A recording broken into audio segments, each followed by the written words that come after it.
प्रभु यीशु मसीह के सामर्थी नाम में आप सबों को जय मसीह की।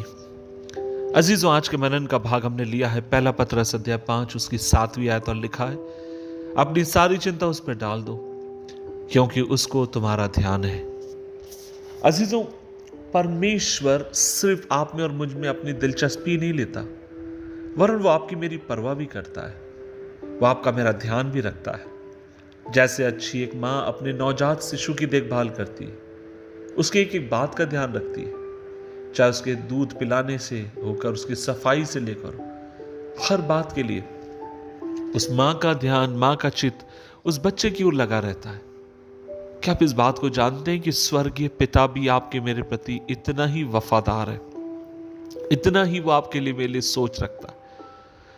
और बाइबल तो ये भी कहती है कि जन्म देने वाली माँ भूल सकती है, अपने सगे लोग हमें छोड़ सकते हैं, लेकिन सर्वशक्तिमान परमेश्वर, उसे आपका मेरा ध्यान है। वो आपकी मेरी चिंता करता है। क्या एक प्यारे से बच्चे की चिंता करना उचित ना होगा? उचित है। और जब मां ने कहा जैसे अगर इतना प्यार करती है, तो परमेश्वर अपने प्यार करने वालों से, अपनी संतानों से और अधिक कितना प्यार नहीं करता है। अजीज, और शैतान चाहता है कि आप और मैं दो झूठ पर विश्वास करें। एक झूठ वो है कि परमेश्वर आपकी देखभाल नहीं करता, और दूसरा झूठ ये है कि उसे आपकी परवाह नहीं है। और वो बार बार आपके मेरे ध्यान में इस झूठ को लेकर आएगा। वो बार बार आपसे मुझसे झूठ को बोलने की कोशिश करेगा। लेकिन इस बात को याद रखिए, परमेश्वर को आपका मेरा ध्यान है। अगर उसे ध्यान ना होता तो वह स्वर्ग छोड़कर आपके लिए मेरे लिए इस धरती पर ना आता।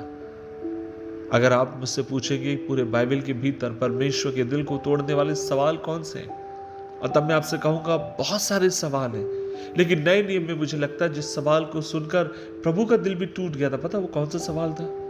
जब चेले यात्रा में थे यीशु मसीह के साथ, वो यीशु से सवाल करते हैं, स्वामी हम नाश हुए जा रहे हैं, क्या तुझे हमारी चिंता नहीं?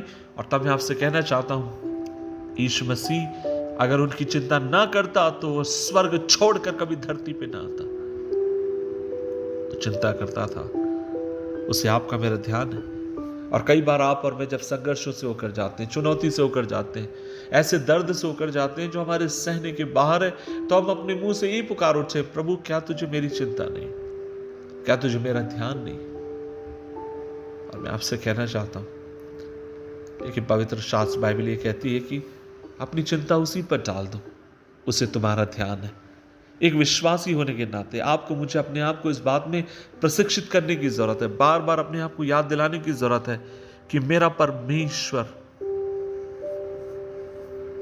मेरे संग है।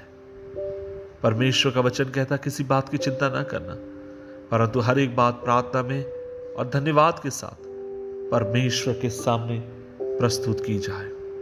परमेश्वर की जो शांति की समझ के परे आपके मेरे हृदयों और विचारों को परमेश्वर की शांति हमेशा के लिए सुरक्षित रखेगी। आप और मैं प्रभु की संतान है। हमारे जीवन में चिंताएं आ सकती है, लेकिन आपको मुझे चिंता में पड़े रहने की आवश्यकता नहीं। आप इस बात पर ध्यान दीजिए, बार बार अपने मुंह से इस बात का अंगीकार करिए, मेरा प्रभु मेरी चिंता करता है। अब मैं अपनी सारी चिंताओं को उस पर डालता हूं, उसे मेरा ध्यान है। प्रभु आपके संग रहे, प्रभु आपको बल दे, प्रभु आपको हिम्मत दे, आपको मजबूती के साथ खड़े रहने के लिए प्रभु आपकी सहायता करे। दुआ करें, प्रभु जी धन्यवाद इस दिन के लिए। और हम मिलकर तुझसे दुआ करते हैं, तेरा हाथ हम पर हो पिता, मदद करके हम तेरे लिए और अधिक जीने वाले हों, कृपा दे। यीशु मसीह के नाम से मांगते हैं, आमीन आमीन आमीन।